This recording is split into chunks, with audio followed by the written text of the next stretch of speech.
experienced a terrible incident with the derailment of train cars carrying hazardous substances. This incident has understandably shaken this community to its core, forcing families to temporarily leave their homes, worry about their health and safety of their children, and even question the information that they're receiving from all of us. The community has questions. We hear you, we see you, and that we will get to the bottom of this. I've told residents, including Ms. Christina Ferguson, whose home I just left and had the privilege of meeting with earlier today, that I understand her fears and I understand her family's worries. I'm a father, first and foremost, a husband and the son of parents over the age of 70. All families need to know that they are safe.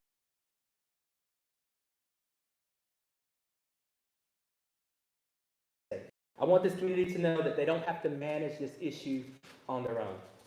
As President Biden told Governor DeWine, anything the state needs, we will be here to help. As Governor DeWine and I discussed last night, we are going to get through this as a team. And at the same time, we are absolutely going to hold Norfolk Southern accountable, and I can promise you that. From the very beginning, EPA personnel have been on site, supporting local and state partners as they've led emergency response efforts. We've had boots on the ground, leading robust air quality testing, including the Advanced Technological Aspect Plane and a mobile analytical laboratory in and around East Palestine. Since the fire went out, EPA air monitoring has not detected any levels of health concern in the community that are attributed to the train derailment. EPA has assisted with the screening of more than 480 homes under the voluntary screening program offered to residents, and no detections of vinyl chloride or hydrogen chloride were identified. And we're continuing to make those screenings available to any resident that wants to have their indoor air tested. We're also continuing to conduct 24/7 air monitoring to ensure the health and safety of all residents. As it relates to water, EPA is supporting Ohio and the local government in determining what impacts the spill has had on surface and groundwater and ensuring that the derailment has not had an effect on drinking water supplies. The state is also working with local health agencies and public water systems to get their drinking water from groundwater sources. The state is currently awaiting those test results. For residents who rely on private drinking water wells, EPA has worked together with Ohio EPA and local health agencies to develop a residential re-entry plan to ensure that homeowners can get their private wells tested. Until test results are received, the Ohio Department of Health has recommended that residents use bottled water. EPA is also continuing to collect samples from surface water for our laboratory analysis in support of Ohio EPA. Our analysis includes a full suite of chemicals, including vinyl chloride, and we are sharing those results with the Ohio EPA and the Ohio River Valley Water Sanitation Commission. EPA has also issued a letter to Norfolk Southern outlining actions at the site and how the agency will hold the railroad accountable for cleanup and cost under EPA's circular authority. Let me be clear, EPA will exercise our oversight and our enforcement authority under the law to be sure we are getting the results that the community deserves. And in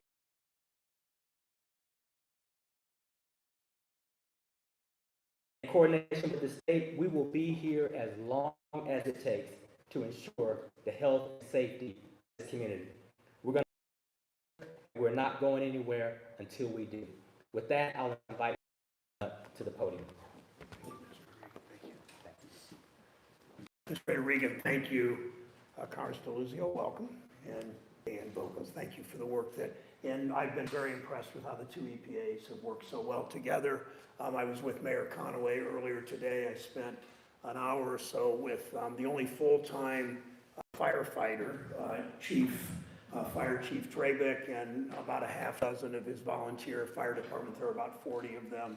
Their fire department is right next to maybe 30 feet, 50 feet from the tracks. And the train had derailed 2 miles earlier. Sooner it would have destroyed the whole fire station in much else. So, and special thanks to the mayor and the fire chief. The work they did saved people's lives, pure and simple. I want to thank Ann Vogel, the head of Ohio's EPA, and the EPA employees, both the state employees, the EPA, and the federal employees of the EPA for coming in here and spending every day in the last 2 weeks. I'm here today to listen to people of East Palestine tell me what they need from the Senate and from the House and from the federal government. I've been working with the White House. I spoke to the new chief of staff to President Biden just yesterday about East Palestine. It was literally the top of his agenda and my agenda when we spoke on 5 or 6 different issues. Had great difficulty coming back to her home. Others have wanted to come back in, haven't been able to yet, but we have urged people, about 500 so far, have been tested when they come back to their homes. And that's very important that everybody should ask for that test before they go back into their homes if they've evacuated. And we also expect, and so far they've done it, Norfolk Southern to pay for every one of those tests. I also, as I said, spoke to the fire department today. 40 of them for essentially 40 to 43 hours were full-time at the site of that fire after the fire started Friday night, it's almost 2 weeks ago. My office and I are exploring every option from the beginning. I talked to the National Transportation Safety Board, talked to the federal EPA, talked to the Centers for Disease Control, talked to the Federal Rail Authority to make sure they were coordinating and doing what they needed to do. We've sent letters, bipartisan letters, Senator Vance and I with Senators Casey and Fetterman from your state, to both, to the administrator and to a couple other agencies to make sure that they are doing the right thing. In the end, the important thing to me is that we hold, as the administrator said, that we hold Norfolk Southern accountable. That means accountable for the test for people to move back in, accountable for all the cleanup that will take weeks. I don't know how long, but at least weeks, to assure people that the water is safe and the air is safe and the soil is safe for their children, for the 4,000 plus residents here, and make sure Norfolk Southern does what it says it's going to do, what it promised. One other point to make, I think, is as Norfolk Southern writes checks of $1,000 and $2,000 for residents, I just ask Norfolk Southern to not force people. So far, we think they haven't done that, to force people to give up their legal rights to accept that money. There is no justification ever for that. These are people that are struggling, that some have lost their jobs, at least temporarily. Others have lost a great deal because they're away from home. Ms. Ferguson today we asked her about her hotel bills, and you can't stay in a hotel for a week without spending a lot of out-of-pocket money. And that's just something that Norfolk Southern needs to come. So my job will be to keep listening to people in East Palestine. And Caleb in my office, who lives in Mingo Junction, just 1 county south of here, will continue to monitor. He will be here regularly. I will be here as often as it takes. And most importantly, I will be watching Norfolk Southern. Watching them and letting them know I'm watching them is important as anything I can do. So, am I introducing Regan? Congressman Johnson, are you speaking next? I'm sorry. Congressman Johnson next, and then go from there.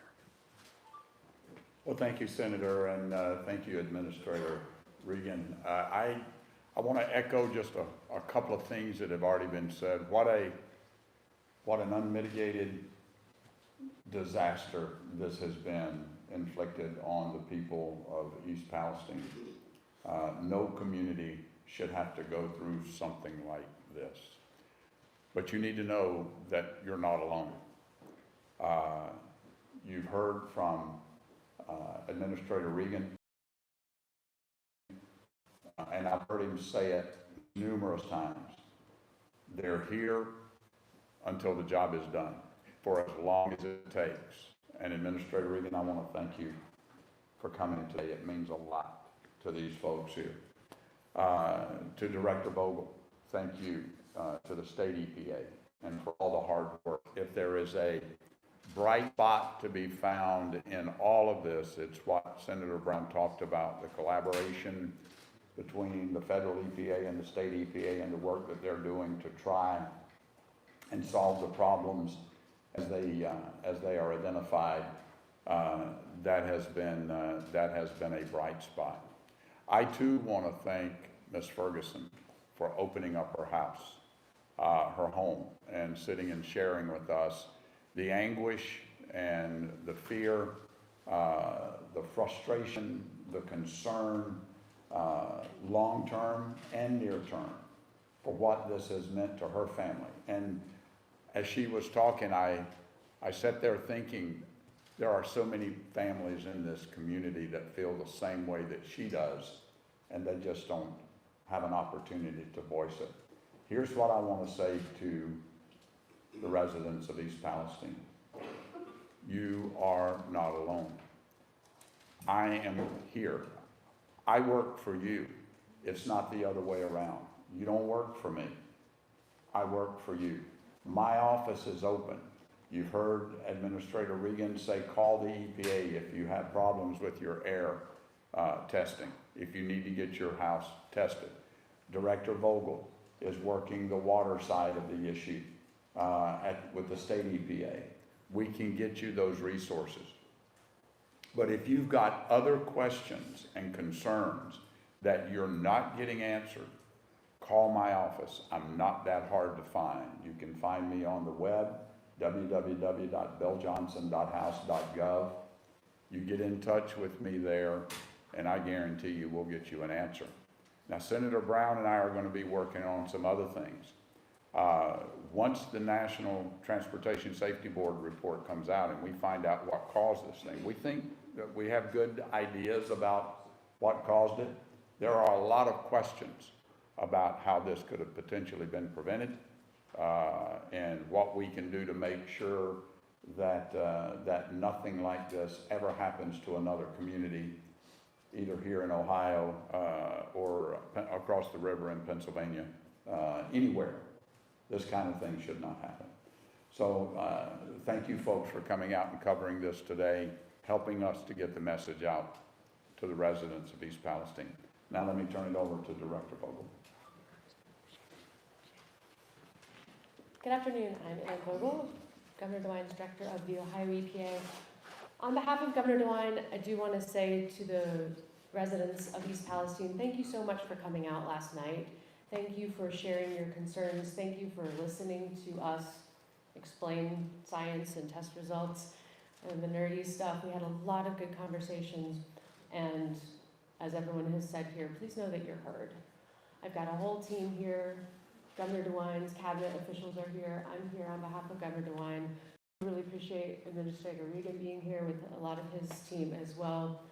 Administrator Regan has been talking all day about taking down barriers to residents getting help, and that is just the right message. That is consistent with the conversation I know Governor DeWine had with Administrator Regan, but also President Biden this morning. So this morning the governor did talk with President Biden. He has requested assistance from the CDC. He has requested assistance in terms of medical professionals on the ground to provide physical and mental behavioral health counseling services. So that request was formalized just a little bit ago. So please, you can find that in the news as well. I want to say thank you to the Ohio EPA team who has been on the ground since the accident. They're doing a phenomenal job. They're keeping a close eye on the railroad, on the recovery efforts. Remember that this is the emergency phase. We're getting the contaminated soil and water off the ground and away from you. That is what's happening right now. We are not going anywhere. The remediation phase is next, and it will take as long as it takes. So please, epa.ohio.gov. We're posting all of the sampling results that we get. I have the unenviable position of maybe updating some news for you, Administrator Regan, that we do have the municipal well test back. That probably happened while you were in transit, and the water, we are not showing any evidence of any contaminants. The governor pushed that news out yesterday. The municipal water wells are safe to drink. So that is great news in terms of those results. We will continue to test. We will continue to test and be helpful in testing private wells. I've been having a lot of good conversations with our regional administrator for Region 5, the US EPA. We're talking about our partner. We heard you last night. We heard that you are fearful and you are concerned, even if you're not within the mile radius, about your wells and your air. We're going to figure out how to expand the region. We want you to feel comfortable being safe in your home. The sign on that introduces you or welcomes you to East Palestine says, East Palestine, it's the place to be. So our commitment to you from Governor DeWine and the Ohio EPA is that we're going to return it. We're going to make sure East Palestine continues to be the place to be. Thank you very much. Thank you for being here.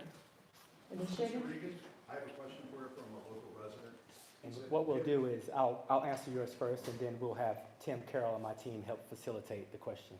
Go ahead first. A local resident had this question, given the test results that so far are showing no contamination, he was asking if you and the other authorities would allow your children to drink the water. Would you allow your children to bathe in the water?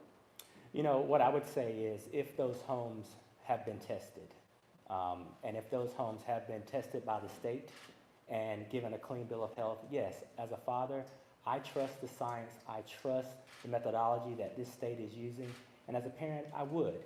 But if those homes haven't tested, or if they're on private well water, I would advise that they get those homes tested and continue, as Governor DeWine and the State Health Department has recommended, continue to use bottled water until those homes get tested. I would encourage every family in this community to reach out to the state or EPA to get their home air quality tested and their water tested. We have the resources to do it, we want to do it, and we want people to feel secure and safe in their own homes. What about those that feel that Norfolk Southern is doing the testing, or the company that is being used represents the company? What would you say to them? Any resident that has any question about their air quality or water quality, please reach out to EPA. Please reach out to the state. We will gladly test their air and test their water. We'll go over So here. Christina and other residents have also had concerns about surface areas. Will those be tested for potential residue or anything like that? What do you tell residents? I tell them that we are looking at well water, we're looking at municipal water, we're looking at surface water. We are testing every aspect of the water and every aspect of the air, and we are using very sound science and advanced technologies to ensure that we're protecting these communities. But what about surface areas like railing or the outdoors of homes? Like if the people touch them and they touch their face, is that something that they should be concerned about? You know, I think that's more of a question for the state. The state has primacy in terms of leading this response, and so I'll defer that to the EPA director. That testing is not currently being done in terms of surface testing by the state of Ohio. I think it's a possibility. I know that there are some toxicologists who are doing it privately. I've heard about that. We haven't found a significant, we haven't found residue where we've been looking. The nature of the controlled release was such that those materials combusted and dissipated into the air, but certainly it's an option for homeowners to test the surfaces. And you've been making information pretty public about the test results as far as vinyl chloride and hydrogen chloride being not detected in the soil. But what about butyl acrylate, phosgene, ethyl hexylacrylate, and ethylene glycol monobutyl? And if folks could just list their name and outlet when they ask a question, that'd be helpful as well. Sure. You know, here's what I'd say. The advanced technologies that we're using to test the water and the air. Let me speak to the air. We're using high technology that spans from an airplane that we deployed over the community to a mobile van. We have stationary air monitors, and we've personally tested over 500 or close to 500 homes for their indoor air quality. We are testing for all volatile organic chemicals. We're testing for everything. We're testing for everything that was on that train. So we feel comfortable that we are casting a net wide enough to present a picture that will protect the community. Question for Senator Brown. Oh, go ahead. What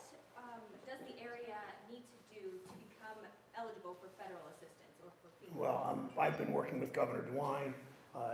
Ann Vogel just talked to you about his declaration this morning. We sent him a letter late yesterday. He is responding by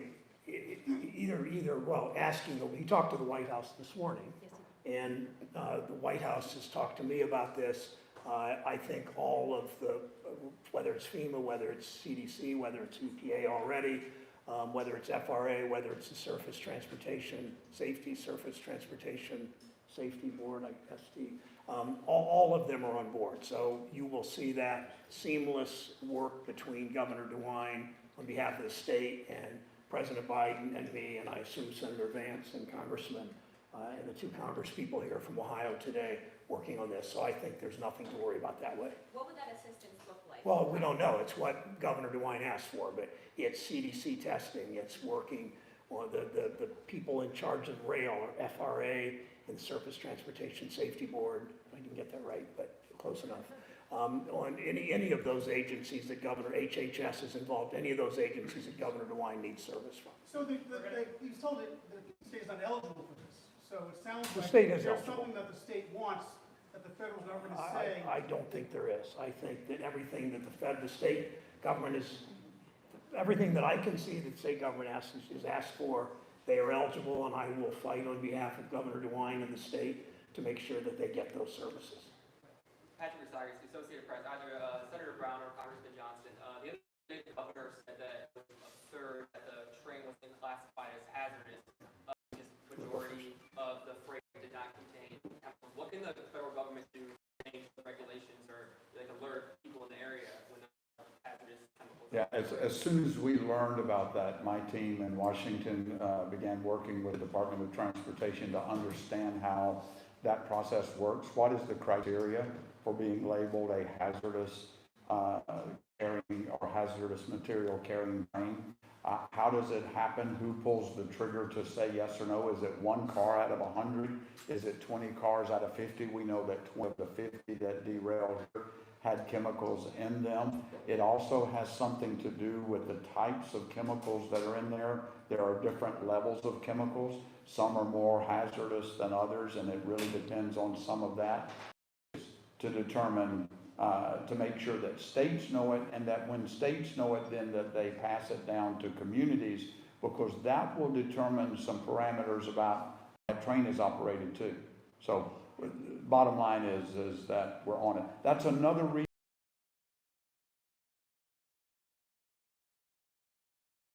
That's another reason why I think it's really important that the Transportation Secretary come and take a look at this himself. Let me answer that for a second too. Because these are all interstate travel, governed by the FRA and the NTSB. The governor's right about this. Both Bill and I, he said he didn't really know it, I didn't really know it, but those cars, however many of the 50 cars or the 100 cars carry these chemicals, that car should be labeled with those chemicals. Sure. We made it with that designation. We're going to try to get FRA or NTSB to do it, but we think we might need a change in federal law, and Bill and I will work on that. What would have been different? If the train had been designated hazardous, would it have to slow down? Well, it would have meant people monitoring it. If the fire department would know what it is immediately, that would be helpful. I think that it would. It's not clear to me that engines always follow the speed limits in different parts of the country, and they probably drive faster in rural areas than they do in urban areas. Those tracks are not necessarily built for that speed. Understand that Norfolk Southern, they did major stock buybacks, major dividends. In fact, the total stock buybacks and dividends were greater than the investment they made in rails. They need to pay more attention to upkeep of rails if they're having those cars. Yeah, suffice to say that when we get through that analysis, when we get the report back, when we figure out how that process works, obviously the more volatile, the more dangerous the hazardous material on the train is, it's going to guide, it's going to determine the kinds of parameters that the train is operated by. So that's going to be a work in progress, but we'll keep you posted. Should this be declared a disaster or state of emergency? You want to declare this? Administrators, should the EPA, should the federal government consider a ban on transportation of vinyl chloride by rail in the wake of this incident, why or why not? You know, what I want to do is not get ahead of transportation. The president has indicated that we all should do what he said from day one, which is a whole of government approach. So you have multiple federal agencies looking at this issue, and you actually have multiple levels of government here today with Congress, local government, state government, and the federal government. So we're going to do a full evaluation of what occurred collectively, and then we're going to govern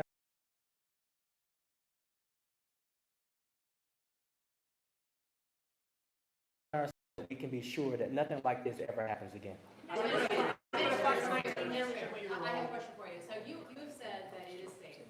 We have been at homes where we have train cars in the backyard. They had to throw out the trampoline and the kids' toys and all that kind of stuff in the backyard. Two questions. Number one, you're a family man. You have kids. Would you feel comfortable living there and having your kids play in the backyard, knowing that those train cars were on fire and there was that plume? And also, if you're looking to buy a home, a lot of people that are like wanting to sell, would you move in?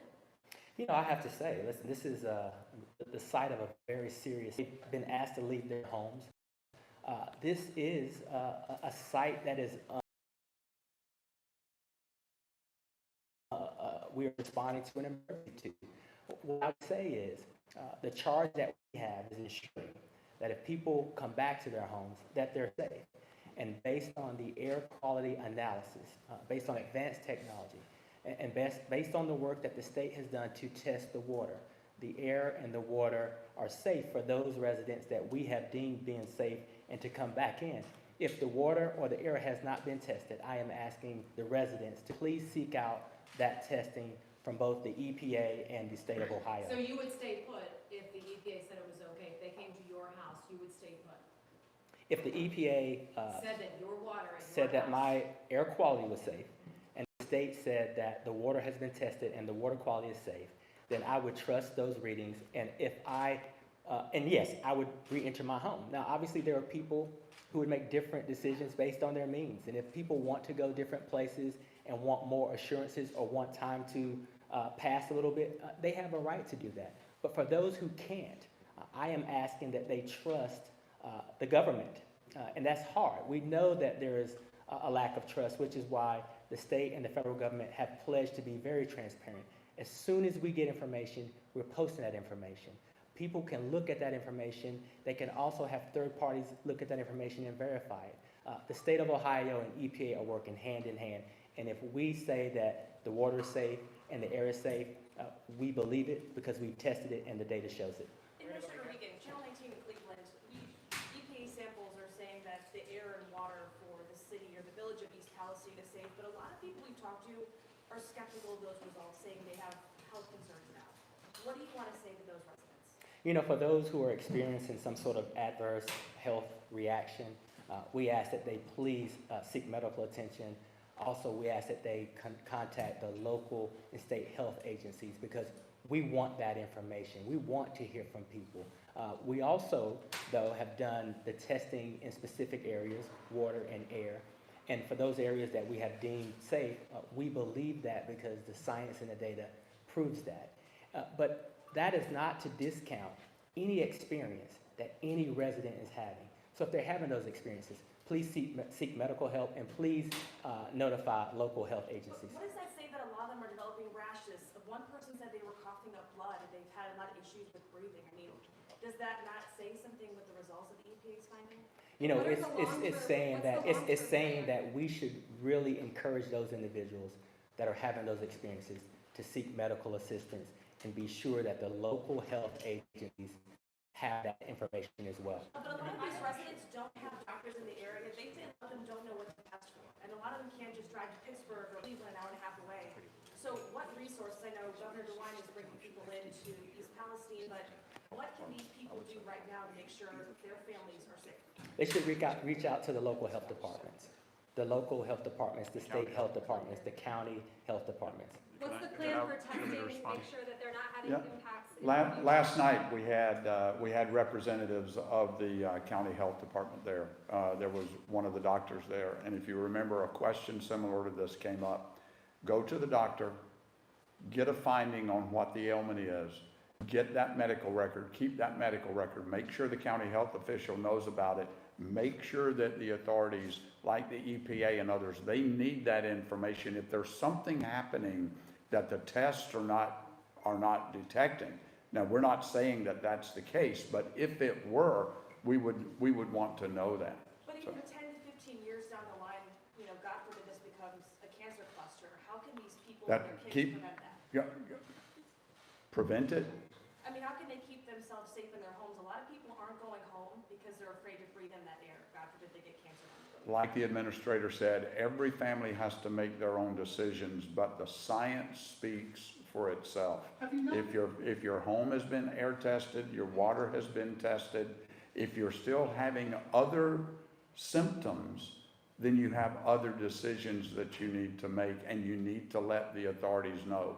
If you don't have a physician, start with the health department, and let's go from there. If you don't have any answers, call my office, and we'll try to help individual cases figure out what to do. Ladies and gentlemen, I just want to note that we have representatives from all of the agencies here today. Before we wrap, we have just a couple more minutes so we can take one more question. I want to go right here. Hi, I'm Alex Mantley from Kent State University. I have a question. Does anybody have an update on the chemical plume found in the Ohio River and if that's going to affect any water supplies in other areas? I do. So the Orsanco, which is the Ohio River Sanitary folks, they're the ones that their early detection system, their organic detection system, has been tracking what you're talking about, the plume. We know where it is. It'll be in Huntington, West Virginia tomorrow. So far, the levels of detection are so far beneath any health concerns as established by the federal agency that determines health levels for new toxins. So we don't have any health concerns. We also are confident that the water treatment systems all along the Ohio River are following it very closely. And so far, the existing treatments in place are capable of handling any level of contaminants. Is there a plan for long-term testing for people who are worried that they might not be having health effects right now, that something might show up in 5-10 years? Is there a plan to like continue monitoring this area? There is. Part of the, again, so there's two phases to an incident such as this. This is the emergency phase. We are, as we speak, working on the long-term remediation plan. That will include a sampling plan for surface water, for drinking water, for air, all of the things that you're talking about, and for soil as well. But what about people? This is the thing. Have you been able to talk to people who say they were ill and determine that in fact there's no connection to the derailment? And here you're talking about testing water, soil, so forth going forward. What about, I think she's asking about monitoring individuals. Right, and I don't have an answer for you. I'm not the health department, but as I think we mentioned, there are other representatives here from the governor's cabinet, and the local health department did address that last night as well. The governor, of course, calling in the CDC to set up some of that physical health testing, I think is meant to address those concerns. Thank you so much, everybody. That's all the time, but folks,